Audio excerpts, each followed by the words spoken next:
I have an opening statement. Copies will be available in English and Hindi, and then I'll take a few questions. Yesterday, the Finance Minister presented the budget for 2017-18.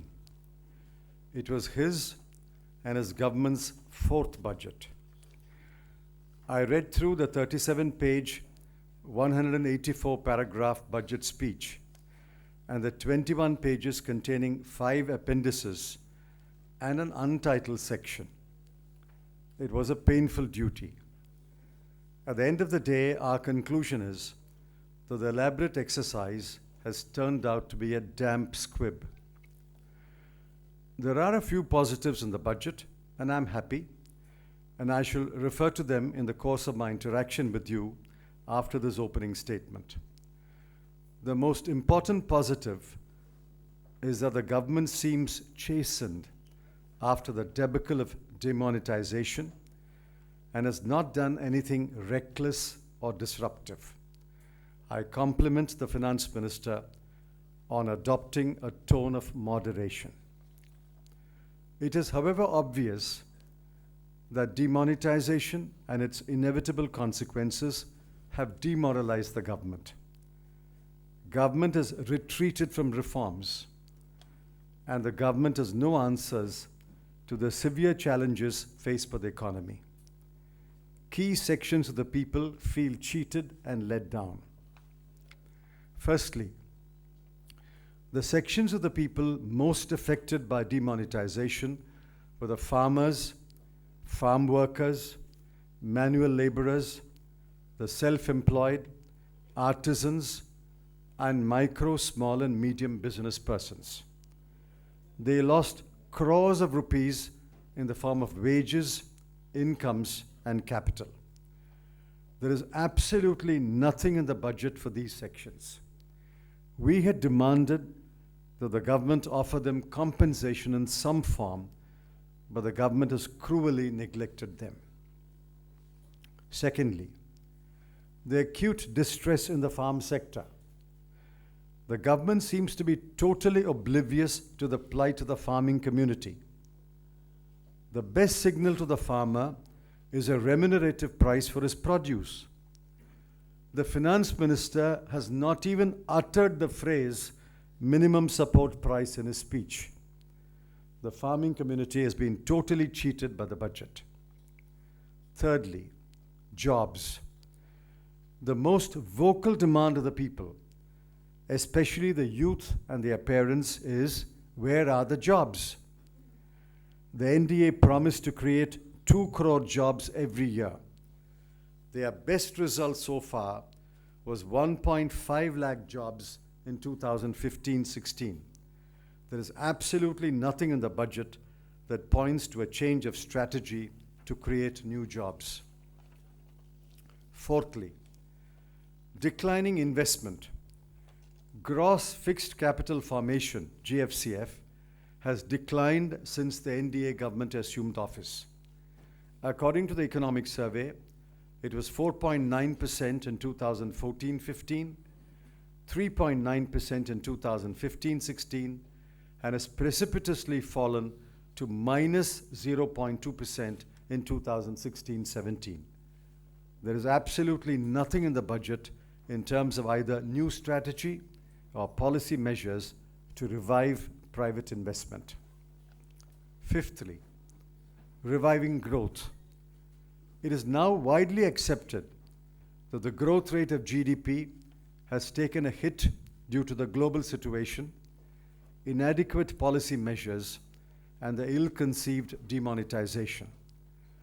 The Economic Survey resorted to a sleight of hand when it claimed that there will be a reduction of 0.25 to 0.50%, quote, relative to the baseline estimate of about 7%, unquote.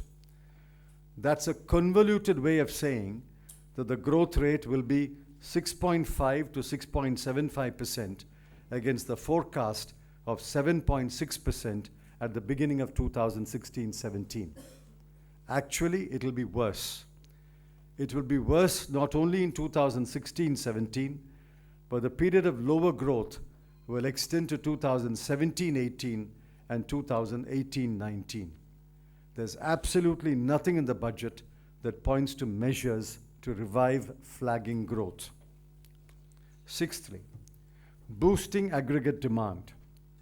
The tried, tested, and the best way to boost aggregate demand is to cut indirect taxes, especially excise duty and service tax that is paid by every consumer of goods and services, poor, middle class, and rich. Such a cut would have also given immediate relief to crores of people. Government has foolishly rejected this option. I'm afraid the country will pay a heavy price in terms of poor demand, lower sales, fewer jobs, and closures of micro, small, and medium enterprises. Seventhly, pitiful tax cuts. The tax cuts announced by the finance minister are at best tokenism. If you do the math, you will find that he has given 1.98 crore taxpayers a relief of, on average, rupees 5,000 per taxpayer. We welcome this relief, but it is small mercy for a person who stood in a queue for many hours, for many weeks, in order to withdraw small amounts of money from his or her account. The correct tax cut, I reiterate, would have been a cut in indirect taxes that would have benefited many more crores of people, including industry and business, apart from boosting aggregate demand. Eighthly, fiscal responsibility. For the second time in 4 budgets in 4 years, the government has discarded fiscal prudence and violated the FRBM Act. In 2015-16, the target of fiscal deficit should have been 3.6%. Instead, it was kept at 3.9%, and the CGA, Controller of Government Accounts, and the CAG, Comptroller and Auditor General, have reported it was actually 4.31%. Now again, the target for 2017-18 should have been kept at 3%, but the government has set a target of 3.2%. Analysts, bankers, and investors in India and abroad will not take kindly to this disregard of fiscal responsibility. Ninthly, a wasted opportunity. The appendices to the budget speech contain at least 85 changes to various provisions of the Income Tax Act. No average taxpayer can understand or keep up with these changes. Every change is intended to rectify an anomaly or plug a loophole. This process, of which I am very familiar, will never end. That is why it is imperative that the draft Direct Taxes Code should be updated and enacted. It is strange that the government refuses to do what is wise and right and persists in doing what is unwise and wrong. Lastly, the GDP puzzle. What is the correct nominal GDP for 2016-17? According to last year's budget documents, the nominal GDP for 2016-17 was estimated at 150 lakhs 65,010 crore. According to the CSO's press release dated January 6, 2017, the advance estimate is rupees 151 lakh 92,588 crore. According to the budget presented yesterday, the revised estimate is 150 lakhs 75,429 crore. Which number should we believe? Altogether, we are disappointed that the government has not used the opportunity to push through bold reforms, revive aggregate demand and growth, and devise new strategies for job creation. Mr. Jaitley, Yes. for his tone of moderation, could you elaborate the points where you are complimenting the effort? Well, there are several things which I think are good. Firstly, He has expanded the mandatory non-cash transaction list in the Income Tax Act. He's now said any transaction above 3 lakhs can only be in non-cash mode. He has attempted to cleanse political funding by saying that cash donations cannot exceed, anonymous donations cannot exceed 2,000 rupees. He has announced an electoral bond.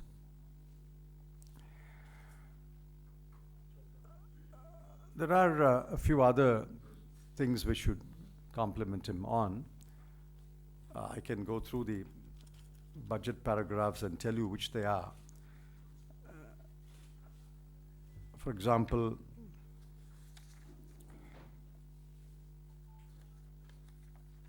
on the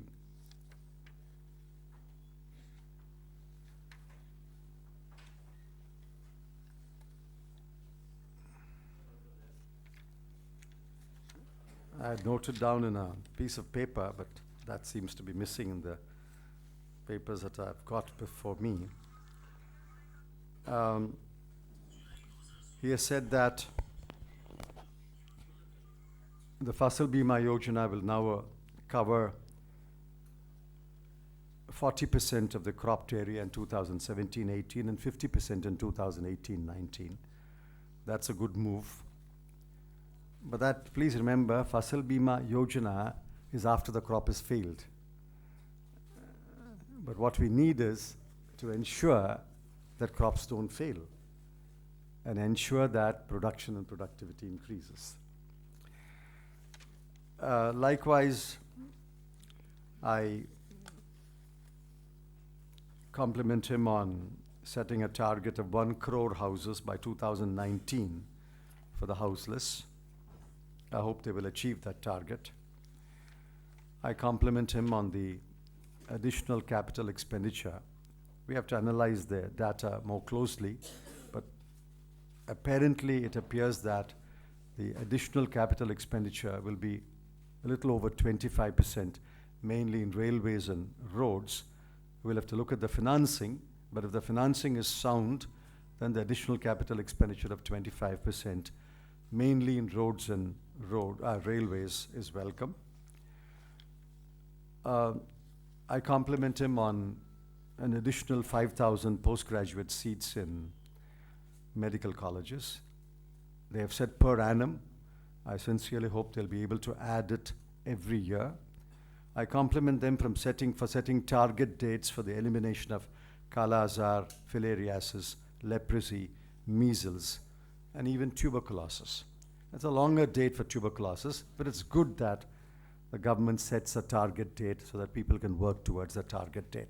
There are many such initiatives we are quite happy about. Sunil. I'm slightly digressing from the budget because there's been a judgment that has come in the... Let's confine this to budget, please. Sir, what do you think what you would have done if you were the finance minister and you would not have done what is there in the budget? I would have resigned on the 8th of November. I told you.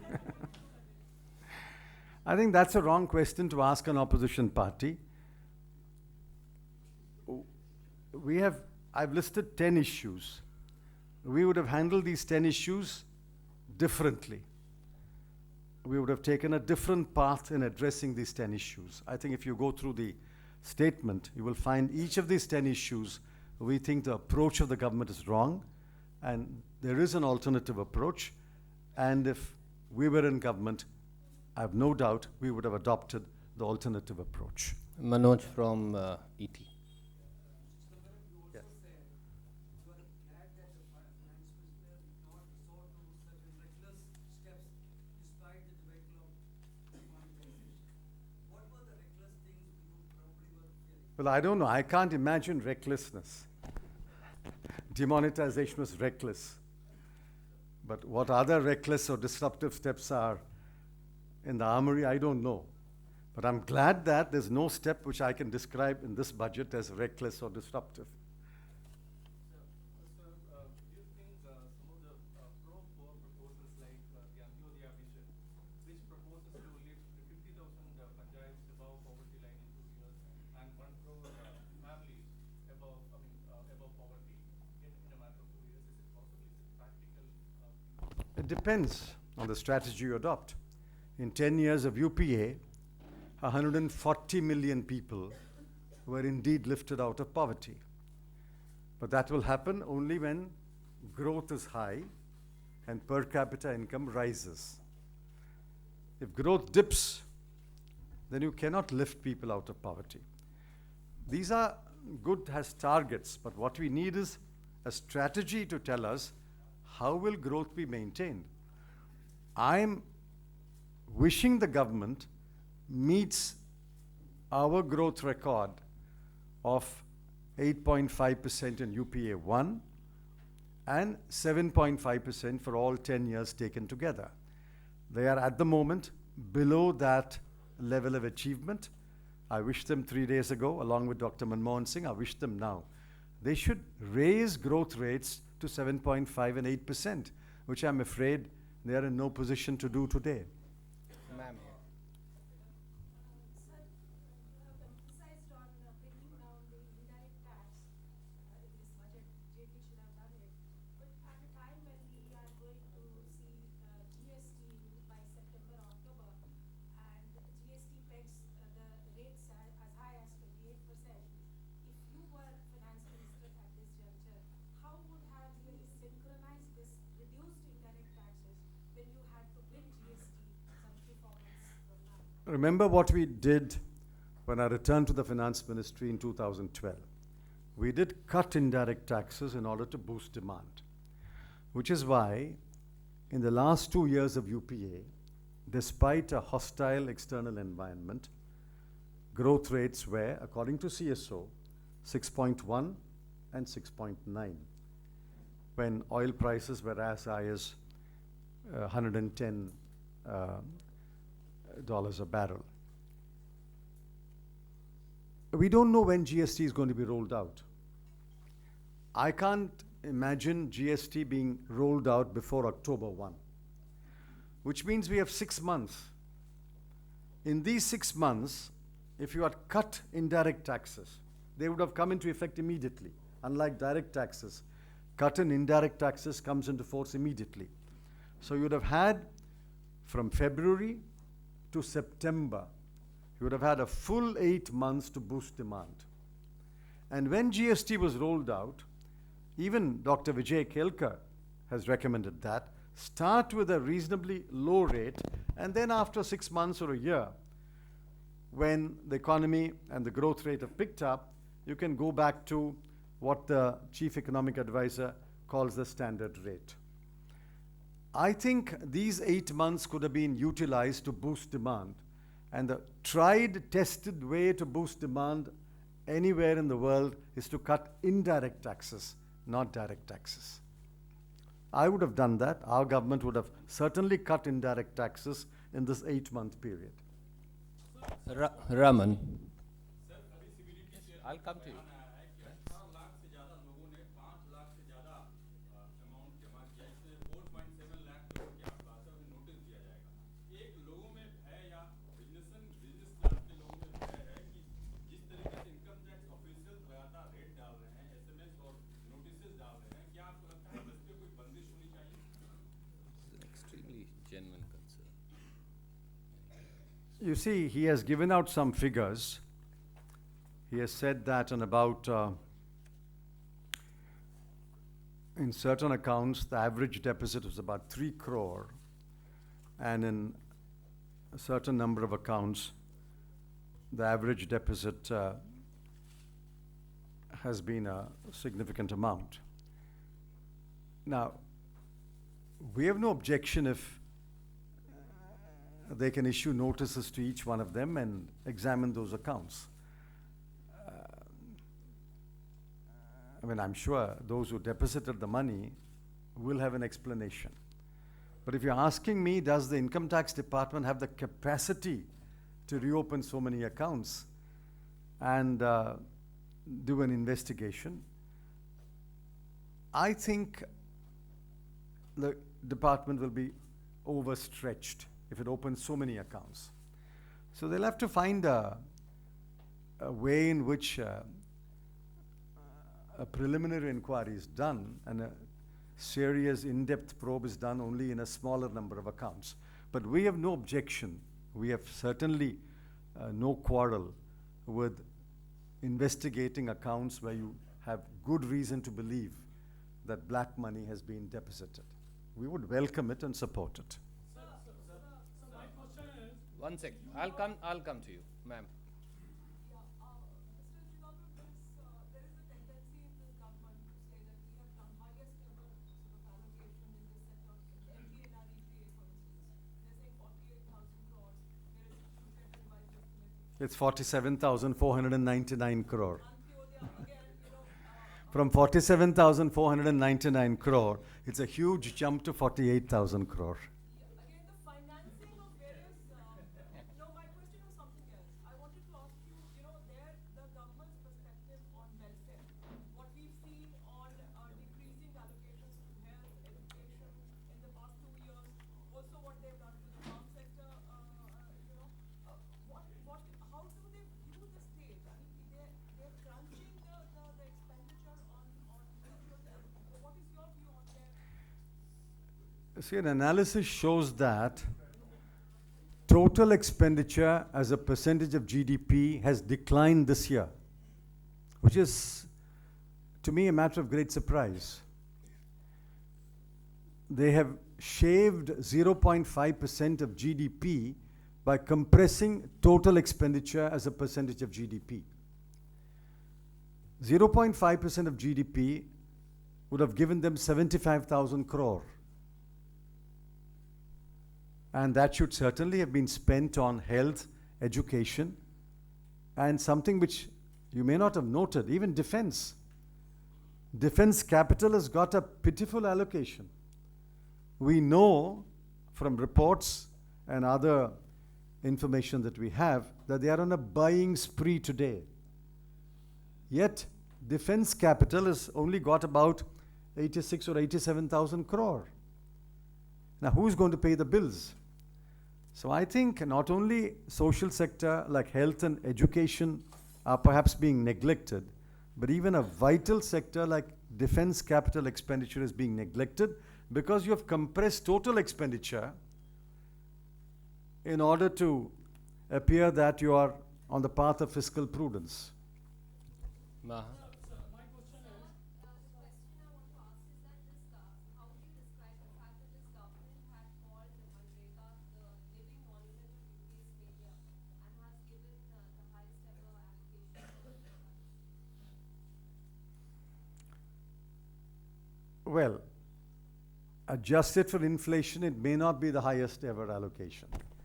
Be that as it may, let's accept, for the sake of argument, that 48,000 is the highest ever allocation. It is one more instance of a government's U-turn and flip-flop. Throughout the budget speech, you will find emphasis on Aadhaar, direct benefit transfer, Maganrega, Prime Minister's Awas Yojana, which earlier was Indira Gandhi Awas Yojana. So many of these schemes are schemes that were announced and implemented in the UPA or earlier Congress regimes. We are very happy that they are eating their words and implementing these schemes. If they are happy eating their words, why should I deny them their happiness? I'll come to you. Samia. Sir, the finance minister also spoke about how in the recent past there have been offenders, especially economic offenders, who managed to flee the country, and they want to make amendments to the existing legislation or perhaps come up with new laws whereby they can confiscate the assets if the concerned papers are not declared, sir. Is Congress welcome? Well, I was surprised by that statement because the laws today allow for confiscation. Both the Prevention of Corruption Act and the Money Laundering Act allow for confiscation of property of proclaimed defaulters, proclaimed offenders, and absconders. What new law is going to be made, I can't say. Well, let's wait for the new law. Sunil. I want from Mr. Randeep because Mr. Chidambaram does not want to respond. At the end of The the press same rule conference- applies to him also. This press Mosmi? conference will only concern budget. After. Question of the income tax department identifying 18 lakh people. Do you think this operation clean money is a foolproof method and in fact will it actually quell the fears of the people that there will be a return of the inspector Raj? Really the income tax department is given a free hand. If you haven't noticed it so far, Inspector Raj returned some time ago. So there is an Inspector Raj today, especially in the tax enforcement departments, and I have written about it, I've spoken about it. Now, let's not assume that every account is suspect or unclean. There could be a person who has a legitimate amount of cash in hand, which he has deposited in the bank. And as long as he is able to show a cash balance on his balance sheet or income tax return, and he put it in the bank because the currency was demonetized, that's not black money. So I think we should suspend our judgment. Let's find out how many cases they actually investigate and conclude that, prove that it is black money. But as I said, we fully support any measure to investigate, detect, and punish those who have deposited unaccounted money or unaccountable money in the bank account. Sir, my question is that it was a demand of the Congress party that budget should be deferred because of 5 state elections. Now that it has been presented, what difference you see of the budget of the state election? What is your hope? You see, we had welcomed the advancement of the budget in principle because it's good to have the budget passed before the end of the financial year. What we said was, in this year, because of the 5-state election, going by the precedent of 2012, you should present the budget on March 11. Now, you cannot present a national budget that has no impact on the 5 states.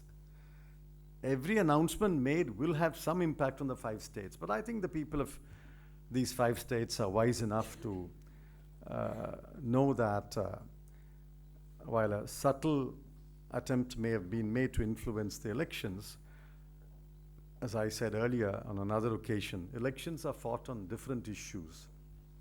And this I said, by and large, is a damn squib. People have stopped talking about the budget 24 hours after the budget was presented. I don't think it'll have a major impact on the 5 states. And I read an article by the Chief Minister of Uttar Pradesh, who says this budget does nothing for UP. Sir, the finance ministry yesterday said that the effects of demonetization is not going to have any spillover effect after this fiscal. So what are your views on that? And also they have abolished the FIBB rule, which the earlier government... Well, I disagree with the first conclusion.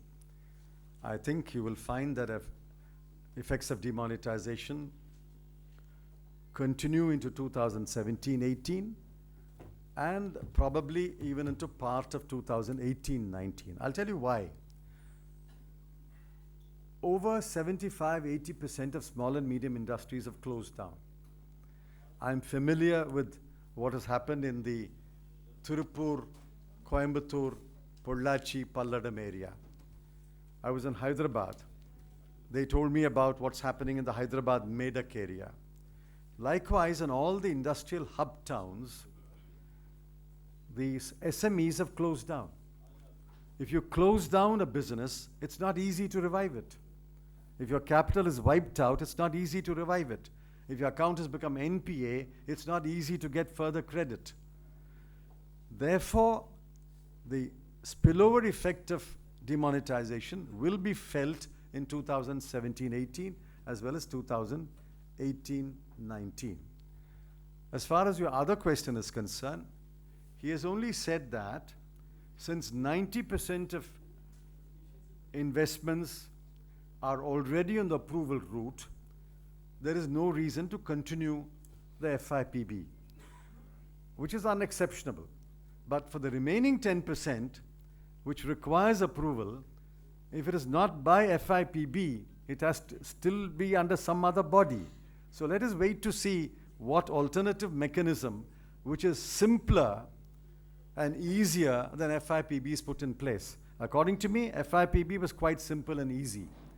But if the number is shrunk, maybe there's no justification to ask 5 secretaries to sit together to decide an FIPB. Maybe it can be given to 1 or 2 secretaries. Let's wait and see what alternative proposal they come up with. Sir, one question, this is slightly removed from the budget, but very significant. I thought you I may not answer, but ask. Sir, in demonetization, pertaining to demonetization, a recent RTI query has revealed, sir, that the process of printing new 2000 notes was started at the Mysore press on the 22nd of August.